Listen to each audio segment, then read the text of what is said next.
शक्ति की उपासना का पर्व नवरात्रि का आरंभ हो रहा है। आप सभी को बहुत बहुत शुभकामनाएं। नवरात्रि के पहले दिन से देश आत्मनिर्भर भारत अभियान के लिए एक और महत्वपूर्ण और बड़ा कदम उठा रहा है। कल यानी नवरात्रि के प्रथम दिवस 22 सितंबर को सूर्योदय के साथ ही नेक्स्ट जनरेशन जीएसटी रिफॉर्म्स लागू हो जाएंगे। एक तरह से कल से देश में जीएसटी बचत उत्सव शुरू होने जा रहा है। इस जीएसटी बचत उत्सव में आपकी बचत बढ़ेगी और आप अपनी पसंद की चीजों को और ज्यादा आसानी से खरीद पाएंगे।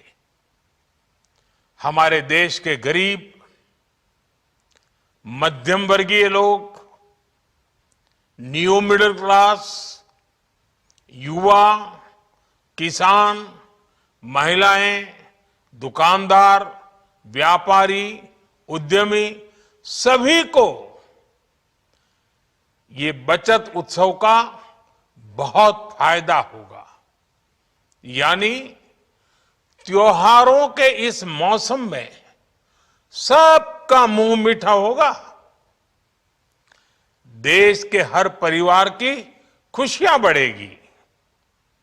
मैं देश के कोटि कोटि परिवारजनों को नेक्स्ट जनरेशन जीएसटी रिफॉर्म्स की और इस बचत उत्सव की बहुत बहुत बधाई देता हूं, शुभकामनाएं देता हूं। ये रिफॉर्म भारत की ग्रोथ स्टोरी को एक्सेलरेट करेंगे, कारोबार को और आसान बनाएंगे, निवेश को और आकर्षक बनाएंगे और हर राज्य को विकास की दौड़ में बराबरी का साथी बनाएंगे। साथियों, जब साल 2017 में भारत ने जीएसटी रिफॉर्म की तरफ कदम बढ़ाया था तो एक पुराना इतिहास बदलने की और एक नया इतिहास रचने की शुरुआत हुई थी। दशकों तक हमारे देश की जनता, आप सभी लोग, देश के व्यापारी अलग अलग टैक्स के जाल में उलझे हुए थे। Octroi, entry tax, sale tax, excise, VAT, service tax, न जाने भांति भांति के दर्जनों टैक्स हमारे देश में थे। एक शहर से दूसरे शहर माल भेजना हो तो न जाने कितने चेकपोस्ट पार करने होते थे, कितने ही फॉर्म भरने पड़ते थे, कितनी सारी रुकावटें थी। हर जगह टैक्स के अलग अलग नियम थे। मुझे याद है जब 2014 में देश ने मुझे प्रधानमंत्री पद का दायित्व सौंपा था, तब उसी शुरुआत के दौर में एक विदेशी अखबार में एक दिलचस्प उदाहरण छपा था। उसमें एक कंपनी की मुश्किलों का जिक्र था। उस कंपनी ने कहा था कि अगर उसे बेंगलुरु से 570 किलोमीटर दूर हैदराबाद अपना सामान भेजना हो तो वो इतना कठिन था कि उन्होंने सोचा और उन्होंने कहा कि वो पसंद करती थी कंपनी कि पहले अपना सामान बेंगलुरु से यूरोप भेजें और फिर वही सामान यूरोप से हैदराबाद भेजें। साथियों, टैक्स और टोल के जंजाल की वजह से ये तब के हालात थे और मैं आपको सिर्फ एक पुराना उदाहरण याद दिला रहा हूं। तब ऐसी लाखों कंपनियों को, लाखों करोड़ों देशवासियों को अलग अलग तरह के टैक्स के जाल की वजह से हर रोज परेशानी होती थी। सामान को एक शहर से दूसरे शहर पहुंचने के बीच जो खर्च बढ़ता था वो भी गरीब को उठाना पड़ता था। आप जैसे ग्राहकों से वसूला जाता था। साथियों, देश को इस स्थिति से निकालना बहुत जरूरी था। इसलिए जब आपने हमें 2014 में अवसर दिया तो हमने जनहित में, देश हित में जीएसटी को अपनी प्राथमिकता बनाया। हमने हर स्टेक होल्डर से चर्चा की। हमने हर राज्यों की हर शंका का निवारण किया, हर सवाल का समाधान खोजा। सभी राज्यों को, सबको साथ लेकर आजाद भारत का इतना बड़ा टैक्स रिफॉर्म संभव हो पाया। ये केंद्र और राज्यों के प्रयासों का नतीजा था कि देश दर्जनों टैक्सों के जाल से मुक्त हुआ और पूरे देश के लिए एक जैसी व्यवस्था बनी। वन नेशन वन टैक्स का सपना साकार हुआ। साथियों, रिफॉर्म एक अनवरत चलने वाली प्रक्रिया होती है। जब समय बदलता है, देश की जरूरत बदलती है, तो नेक्स्ट जनरेशन रिफॉर्म भी उतने ही आवश्यक होते हैं। इसलिए देश की वर्तमान जरूरतों और भविष्य के सपनों को देखते हुए जीएसटी के ये नए रिफॉर्म्स लागू हो रहे हैं। नए स्वरूप में मुख्य रूप से अब सिर्फ 5% और 18% के ही टैक्स स्लैब रहेंगे। इसका मतलब है रोजमर्रा के इस्तेमाल की ज्यादातर चीजें और सस्ती हो जाएगी। खाने पीने का सामान, दवाइयां, साबुन, ब्रश, पेस्ट, स्वास्थ्य और जीवन बीमा, ऐसे अनेकों सामान, अनेकों सेवाएं या तो टैक्स फ्री होगी या फिर केवल 5% टैक्स देना होगा। जिन सामानों पर पहले 12% टैक्स लगा करता था, उसमें से 99% यानी करीब करीब 100 के निकट 99% चीजें अब 5% टैक्स के दायरे में आ गई है। साथियों, पिछले 11 साल में देश में 25 करोड़ लोगों ने गरीबी को हराया है, गरीबी को परास्त किया है और गरीबी से बाहर निकल करके 25 करोड़ का एक बहुत बड़ा समूह नियो मिडिल क्लास के रूप में आज देश के अंदर बहुत बड़ी भूमिका अदा कर रहा है। इस नियो मिडिल क्लास की अपनी एस्पिरेशंस हैं, अपने सपने हैं।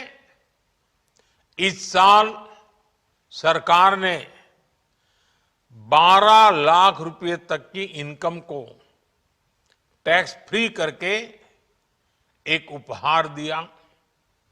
और स्वाभाविक है, जब 12 लाख रुपयों का इनकम टैक्स में राहत हो जाए तो मध्यम वर्ग के जीवन में तो कितना बड़ा बदलाव आता है, कितनी सरलता सुविधा हो जाती है।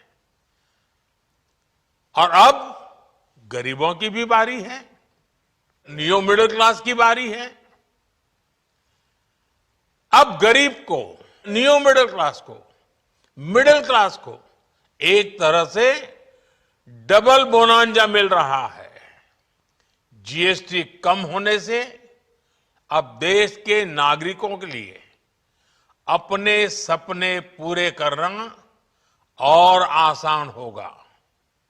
घर बनाना, टीवी, फ्रिज खरीदने की बात हो, स्कूटर, बाइक, कार खरीदना हो, ये सब पर अब कम खर्च करना होगा। आपके लिए घूमना फिरना भी सस्ता हो जाएगा, क्योंकि ज्यादातर होटल्स के कमरों पर भी जीएसटी कम कर दिया गया है। वैसे साथियों, मुझे इस बात की खुशी है कि दुकानदार भाई बहन भी जीएसटी रिफॉर्म को लेकर बहुत उत्साह में हैं। वो बहुत जीएसटी में हुई कटौती को ग्राहकों तक पहुंचाने में जुटे हुए हैं। बहुत सारी जगहों पर पहले और अब के बोर्ड लगाए जा रहे हैं। साथियों, हम नागरिक देवो भवः के जिस मंत्र के साथ आगे बढ़ रहे हैं, नेक्स्ट जनरेशन जीएसटी रिफॉर्म में इसकी साफ झलक दिखाई देती है। अगर हम इनकम टैक्स में छूट और जीएसटी में छूट को जोड़ दें तो एक साल में जो निर्णय हुए हैं उससे देश के लोगों को 2.5 लाख करोड़ रुपए से ज्यादा की बचत होगी। और तभी तो मैं कह रहा हूं, ये बचत उत्सव है। साथियों, विकसित भारत के लक्ष्य तक पहुंचने के लिए हमें आत्मनिर्भरता के रास्ते पर चलना ही होगा। और भारत को आत्मनिर्भर बनाने का बहुत बड़ा दायित्व हमारे एमएसएमईज यानी हमारे लघु, मध्यम और कुटीर उद्योगों पर भी है, जो देश के लोगों की जरूरत का है, जो हम देश में ही बना सकते हैं, वो हमें देश में ही बनाना चाहिए। साथियों, जीएसटी की दरें कम होने से नियम और प्रक्रियाएं और आसान बनने से हमारे एमएसएमईज, हमारे लघु उद्योगों को, कुटीर उद्योगों को बहुत फायदा होगा। उनकी बिक्री बढ़ेगी और टैक्स भी कम देना पड़ेगा, यानी उनको भी डबल फायदा होगा। इसलिए आज मेरी एमएसएमई से लघु उद्योग हो, सूक्ष्म उद्योग हो, कुटीर उद्योग हो, आप सबसे बहुत अपेक्षाएं हैं। आपको भी पता है, जब भारत समृद्धि के शिखर पर था, तब भारत की अर्थव्यवस्था का मुख्य आधार हमारे एमएसएमईज थे, हमारे लघु और कुटीर उद्योग थे। भारत की मैन्युफैक्चरिंग, भारत में बने सामानों की क्वालिटी बेहतर होती थी। हमें उस गौरव को वापस पाना है। हमारे लघु उद्योग जो बनाए वो दुनिया में हर कसौटी पर बेस्ट हो, उत्तम से उत्तम हो। हम जो मैन्युफैक्चर करें वो दुनिया में आन बान शान के साथ देश के सारे पैरामीटर को पार करने वाला हो। हमारे प्रोडक्ट्स की क्वालिटी दुनिया में भारत की पहचान बढ़ाए, भारत का गौरव बढ़ाए। हमें इस लक्ष्य को लेकर काम करना है। साथियों, देश की स्वतंत्रता को जैसे स्वदेशी के मंत्र से ताकत मिली, वैसे ही देश की समृद्धि को भी स्वदेशी के मंत्र से ही शक्ति मिलेगी। आज जाने अनजाने हमारी रोजमर्रा की जिंदगी में बहुत सी विदेशी चीजें जुड़ गई है, हमें पता तक नहीं है। हमारे जेब में कंघी विदेशी है कि देसी, हमें पता ही नहीं है। हमें इनसे भी मुक्ति पानी होगी। हम वो सामान खरीदें जो मेड इन इंडिया हो, जिसमें हमारे देश के नौजवानों की मेहनत लगी हो, हमारे देश के बेटे बेटियों का पसीना हो। हमें हर घर को स्वदेशी का प्रतीक बनाना है, हर दुकान को स्वदेशी से सजाना है। गर्व से कहो ये स्वदेशी है, गर्व से कहो मैं स्वदेशी खरीदता हूं, मैं स्वदेशी सामान की बिक्री भी करता हूं। ये हर भारतीय का मिजाज बनना चाहिए। जब ये होगा तो भारत तेजी से विकसित होगा। मेरा आज सभी राज्य सरकारों से भी आग्रह है, आत्मनिर्भर भारत के इस अभियान के साथ, स्वदेशी के इस अभियान के साथ अपने राज्यों में मैन्युफैक्चरिंग को गति दे, पूरी ऊर्जा से, पूरे उत्साह से जुड़े, निवेश के लिए माहौल बढ़ाएं। जब केंद्र और राज्य मिलकर आगे बढ़ेंगे तो आत्मनिर्भर भारत का सपना पूरा होगा। भारत का हर राज्य विकसित होगा, भारत विकसित होगा। इसी भावना के साथ मैं फिर एक बार इस बचत उत्सव की अनेक अनेक शुभकामनाएं देते हुए अपनी बात समाप्त करता हूं। एक बार फिर आप सबको नवरात्रि की, जीएसटी बचत उत्सव की बहुत बहुत शुभकामनाएं। बहुत बहुत धन्यवाद।